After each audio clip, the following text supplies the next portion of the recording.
A girl was thrown into a huge stallion's paddock. What happened next will surprise you. Hello, dear guests and viewers of our channel. Brew some tea and sit back. We hope you enjoy watching and listening to our stories. Anne adored flowers all her life. Sometimes she thought she got on well a lot easier with flowers than with people.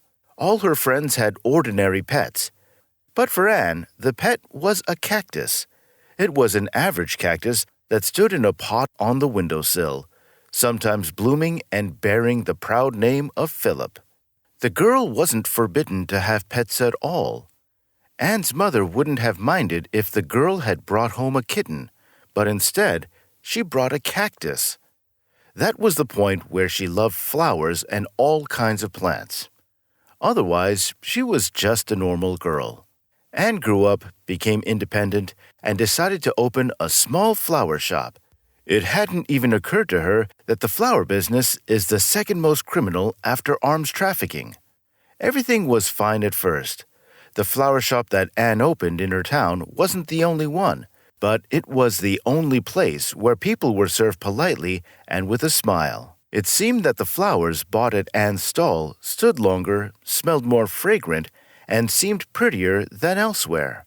Anne thought about switching to a round-the-clock job, and just when she had saved up enough money to buy another stall and make repairs there, an emergency happened.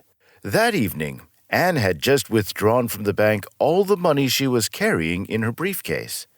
She was a little late in her shop, for the next day, representatives of a flower company were to come there to conclude more extensive deliveries, and she wanted everything to be perfect. Immediately after their visit, she was going to see a notary to conclude the purchase. She didn't want to waste time waiting at the bank, so she withdrew all the money from the account beforehand.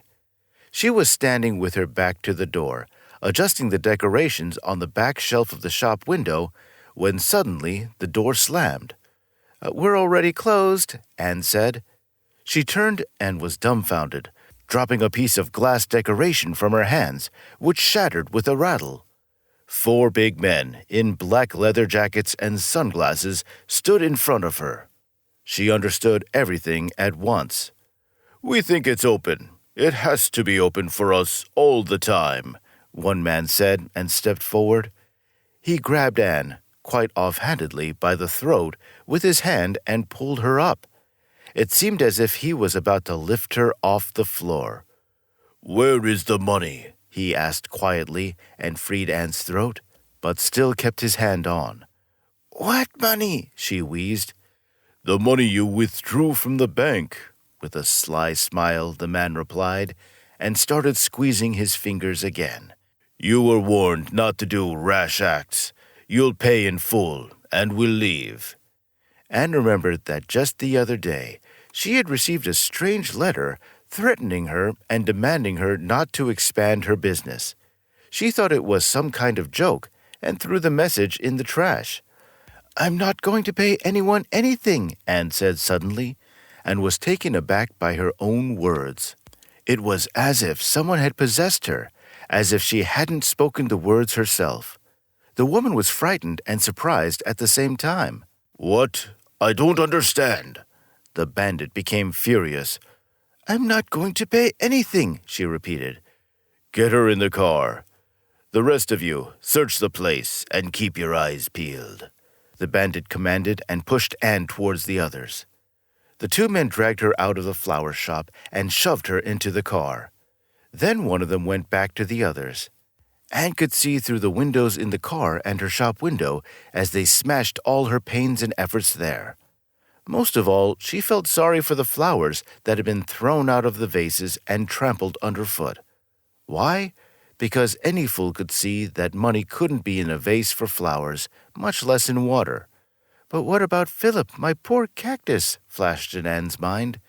They had been together for so many years. She had raised it since it was a little one. And now the tears rolled from Anne's eyes.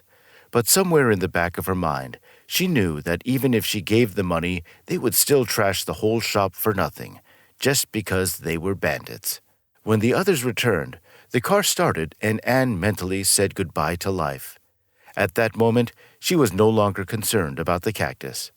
"So, Anthony, how is your stable?" one of the lads asked. "The stable is still intact. What can happen to it? Mares give birth and stallions cover them," he laughed out loud. "Come on, is there by any chance a stallion in breeding now?" asked the one who started the conversation. "There's one," replied the owner of the stable. "So why don't we throw our girl into its paddock and see it having fun with her?" At that moment, the lad looked at Anne and, licking unequivocally, ran his hand over her face. They arrived at the farm where the stables were in the evening. A small corral was visible from afar, with a rather large young stallion frolicking in it. The men pushed Anne towards the fence. "If you give us a spectacle, maybe we'll let you live," they said. "What spectacle? Are you out of your wits? It's going to trample me to death. Is money not enough for you?" she screamed and cried. "Hold your jaw! You better take your clothes off," said the men, and threw Anne over the fence. The stallion saw some movement at the fence, became alert, and started sideways to Anne. The men whistled and hooted back. It walked over to the weeping girl, sniffed at her, and licked her face. Anne smelled of flowers. She had been fiddling with them all her life. The stallion started snorting and flaring its nostrils. It liked the smell of the girl. It turned and walked off to the side. "Well, that's not interesting. What are you standing up for?" shouted the men. Suddenly, she heard hoofs stomping behind her. She was frightened. The girl thought that the animal was going to run towards her and trample on her with its hooves. She crouched down and squeezed her eyes shut, but nothing happened, and only the shrieks of the men made her eyes open. She saw that the stallion had jumped the fence, and now it was furiously trampling all the bandits, breaking their arms and legs with powerful hoof blows. Anne suddenly perked up and decided that she had a chance. She climbed over the fence and jumped into the car. The engine roared and she stepped on the gas. She raced towards home. The next day, the girl decided to go to her shop after all. Some foreigners were about to arrive. She knew that she wouldn't be able to do anything in time. However, they were human beings after all and must have understood that there had been a raid. She didn't know what to do with buying a new place and how she would pay for new supplies. She would probably just have to apologize and start her business from scratch. On entering the shop, she simply couldn't believe her eyes. Everything was absolutely destroyed. Those 3 bandits had done their best. There wasn't a single living flower, not a single intact shelf, and only in the middle of it all, in its usual place, stood Philip, giving off a menacing fear. It was the only one untouched. Of course, with its huge spines, almost 1 inch long, no one would risk touching it. Philip stood on its shelf, and beneath it lay an inconspicuous briefcase of money. It was then that Anne understood why the bandits had done this to her. They couldn't find the money, so they decided to have some fun before they asked her where it was. No one risked touching the spiked cactus. That's how Philip saved the money. The girl didn't bother to find out what the stallion had done to the bandits, but she never saw them again. The day she found the money, she decided to change her concept. Anne didn't buy a second shop. She just bought out the stable where the stallion, which had saved her life, lived. Thank you for listening to the end. And don't forget to subscribe and like this channel. Also, click on that bell icon so you don't miss any new videos. All the best to you.